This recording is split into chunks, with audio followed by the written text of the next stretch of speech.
అల్లు అర్జున్ అంటే ఒకప్పుడు చాలా మందికి స్టైల్, డాన్స్, యాటిట్యూడ్ గుర్తొచ్చేవి. కానీ ఇప్పుడు సోషల్ మీడియాలో అల్లు అర్జున్ పేరు కనిపిస్తే వీటితో పాటు ఇంకో విషయం కూడా కనిపిస్తుంది. హేట్. అసలు అల్లు అర్జున్ అంటే ఎందుకింత హేట్? ఒక హీరోని ఇష్టపడకపోవడం కామన్. కానీ కొంతమంది మాత్రం అల్లు అర్జున్ మీద చాలా ఎక్కువ నెగటివిటీ చూపిస్తుంటారు. దానికసలు కారణం ఏంటి? ఇది అల్లు అర్జున్ చేసిన తప్పుల వల్ల వచ్చిందా? లేక ఆయన సక్సెస్ పెరిగే కొద్దీ వచ్చిన బ్యాక్‌లాషా? లేక ఫ్యాన్ వార్స్ వల్లనా? కొండ మీద చెయ్యేసి చెప్పు. మహేష్ బాబుకి అల్లు అర్జున్ పోటీయా? నువ్వేమనుకుంటున్నావు అని నేను అడుగుతున్నా. నేను ఎలా చెప్తాను? నేను ఎలా చెప్తాను? నువ్వే నువ్వు నువ్వు అనుకో ఒకసారి. నువ్వు అనుకో. నేను అనుకున్నాను. ఏమని అనుకున్నావు? అంటే నా ఒపీనియన్ నాకుంటే నీ ఒపీనియన్ అడుగుతున్నా నేను. అసలు ఇండస్ట్రీలో ఇద్దరు కంపేర్ చేయొచ్చా? ఒక పోటీ ఎలా ఉంటుందో తెలుసా అన్న? చెప్పేది నువ్వు. పవర్ స్టార్ మహేష్ బాబుకే పోటీ ఇండస్ట్రీలో. ఈ పోటీలు పిల్లన ఎమోషనల్ బూతులు వస్తాయి కదా.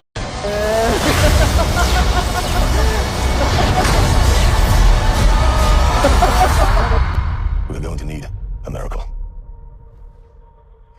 Abraham, it's not possible.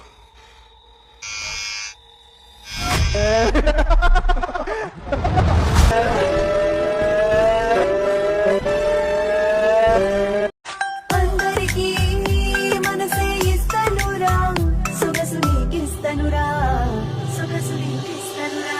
నాకైతే ఒక్క కారణం వల్ల ఈ హేట్ వచ్చిందని అనిపించదు. చాలా కారణాలు కలిసే ఈ నెగటివిటీ పెరిగింది. ఒకప్పుడు అల్లు అర్జున్ సినిమాలంటే డాన్స్, స్టైల్, కామెడీ, యాక్షన్ కోసం ఎదురుచూసేవాళ్ళు. ఆర్య, బన్నీ, దేశముదురు, రేసుగుర్రం, సరైనోడు అలా ఒక్కో సినిమాతో తనకంటూ ఒక ఇమేజ్ తెచ్చుకున్నాడు. కానీ పుష్ప తర్వాత పరిస్థితి చాలా మారిపోయింది. పుష్పలో అల్లు అర్జున్ని మనం ఇంతకుముందు చూసినట్టు చూడలేదు. ఆ క్యారెక్టర్, ఆ బాడీ లాంగ్వేజ్, ఆ డైలాగ్ డెలివరీ, ఆ తగ్గేదేలే యాటిట్యూడ్ ఇవన్నీ కలిసి అల్లు అర్జున్కి ఒక కొత్త ఇమేజ్ తీసుకొచ్చాయి. చాలా మందికి అది చాలా నచ్చింది. కానీ కొంతమందికి మాత్రం అదే ఓవర్గా అనిపించింది. ఇక్కడే బ్యాక్లాష్ మొదలైందని చెప్పొచ్చు. ఎందుకంటే ఒక హీరో ఒక లెవెల్ వరకు ఉంటే అందరూ సపోర్ట్ చేస్తారు. కానీ అదే హీరో ఇంకో లెవెల్‌కెళ్ళినప్పుడు ఇంత హైప్ ఎందుకు? ఇంత యాటిట్యూడ్ ఎందుకు? అనే ప్రశ్నలు కూడా మొదలవుతాయి. అల్లు అర్జున్ విషయంలో కూడా ఇదే జరిగింది. ఇంకో పెద్ద కారణం ఫ్యాన్ వార్స్. మన టాలీవుడ్లో హీరోల మీద అభిమానం చాలా ఎక్కువ. కానీ కొన్ని సందర్భాల్లో ఆ అభిమానం కంపారిజన్‌గా మారుతుంది. నా హీరో గొప్ప, నీ హీరో కంటే నా హీరో బెటర్, నా హీరోకి ఎక్కువ రికార్డులు, నా హీరోకి ఎక్కువ ఫ్యాన్స్ ఇలా మొదలైన కంపారిజన్ చివరికి హేట్‌గా మారుతుంది. ఒక హీరో చేసిన తప్పును ఇంకో హీరో ఫ్యాన్స్ చాలా పెద్దదిగా చూపిస్తారు. అదే తప్పు మన హీరో చేస్తే మాత్రం దానికి ఏదో ఒక ఎక్స్‌ప్లనేషన్ ఇస్తాం. ఇది అల్లు అర్జున్‌కి మాత్రమే కాదు, చాలామంది స్టార్ హీరోల విషయంలో ఇదే జరుగుతుంది. కానీ అల్లు అర్జున్ ఇప్పుడు పాన్ ఇండియా స్టార్ కాబట్టి ఆయన మీద వచ్చే పాజిటివ్ అయినా, నెగటివ్ అయినా చాలా ఎక్కువగా కనిపిస్తుంది. ఇంకో విషయం సక్సెస్. ఒక హీరో వరుసగా సక్సెస్ అవుతుంటే కొంతమంది నిజంగా సంతోషిస్తారు.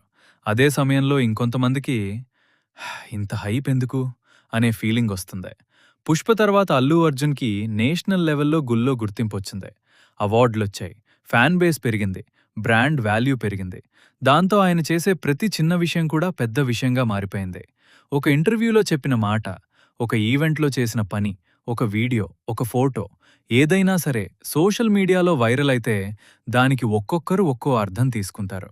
ఇక్కడే అసలు సమస్య వస్తుంది. మనలో చాలామంది పూర్తి విషయం తెలుసుకోకుండానే ఒక ఒపీనియన్ ఫిక్స్ చేసుకుంటాం. ఒక చిన్న వీడియో చూస్తాం, దాని కిందన కామెంట్స్ చూస్తాం, ఆ తర్వాత మన ఒపీనియన్ రెడీ. ఇప్పటికే అల్లు అర్జున్ అంటే నచ్చని వ్యక్తికి అదే వీడియో ఇంకోలా కనిపిస్తుంది, ఇష్టపడే వ్యక్తికి ఇంకోలా కనిపిస్తుంది. అంటే మనం నిజాన్ని చూడటం కంటే మనకి ముందే ఉన్న ఒపీనియన్కి తగ్గట్టుగా చూస్తున్నాం. ఇంకో విషయం ఏంటంటే అల్లు అర్జున్ ఇప్పుడు కేవలం ఒక యాక్టర్ కాదు, ఒక పెద్ద బ్రాండ్. అందుకే ఆయన ఏం చేసినా సాధారణ యాక్టర్ చేసినట్టు చూడరు. పాజిటివ్ అయితే పెద్ద న్యూస్, నెగటివ్ అయితే ఇంకా పెద్ద న్యూస్. అందుకే ఆయన గురించి డిస్కషన్ కూడా ఎక్కువ. అయితే అల్లు అర్జున్లో కొంతమందికి నచ్చని మరో విషయం ఆయన style. Fashion, looks, dance, body language ఇవన్నీ ఆయన ఇమేజ్లో చాలా ముఖ్యమైనవి. ఇవి ఫ్యాన్స్కి చాలా నచ్చుతాయి. కానీ కొంతమందికి మాత్రం ఇదంతా చాలా ఎక్కువగా అనిపించొచ్చు. అది పర్సనల్ టేస్ట్. ఎవరు కరెక్ట్, ఎవరు తప్పు అని చెప్పలేం. కానీ నాకొక విషయం మాత్రం అనిపిస్తుంది. ఒక యాక్టర్ సినిమా నచ్చకపోతే నచ్చలేదు అని చెప్పొచ్చు. ఆయన యాక్టింగ్ నచ్చకపోతే నచ్చలేదు అని చెప్పలేదు అని చెప్పొచ్చు. ఆయన క్యారెక్టర్ నచ్చకపోతే నచ్చలేదు అని చెప్పొచ్చు. కానీ ఒక యాక్టర్ని వ్యక్తిగతంగా ద్వేషించేంత వరకు వెళ్లాల్సిన అవసరం ఉందా? ఎందుకంటే మనం స్క్రీన్ మీద కనిపించే వ్యక్తిత్వాన్ని మాత్రమే చూస్తున్నాం. ఆయన నిజ జీవితంలో ఎలా ఉంటారో మనకు పూర్తిగా తెలియదు. సోషల్ మీడియా మనకు చూపించేది కూడా ఒక చిన్న భాగమే.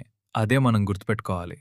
ఇక ఫ్యాన్స్ కూడా కొన్నిసార్లు తమ హీరోని డిఫెండ్ చేయడానికి మరీ ఎక్కువగా వెళ్తారు. అప్పుడు అవతల వాళ్ళకి ఇంకా ఇరిటేషన్ వస్తుంది. దాంతో హేట్ ఇంకా పెరుగుతుంది.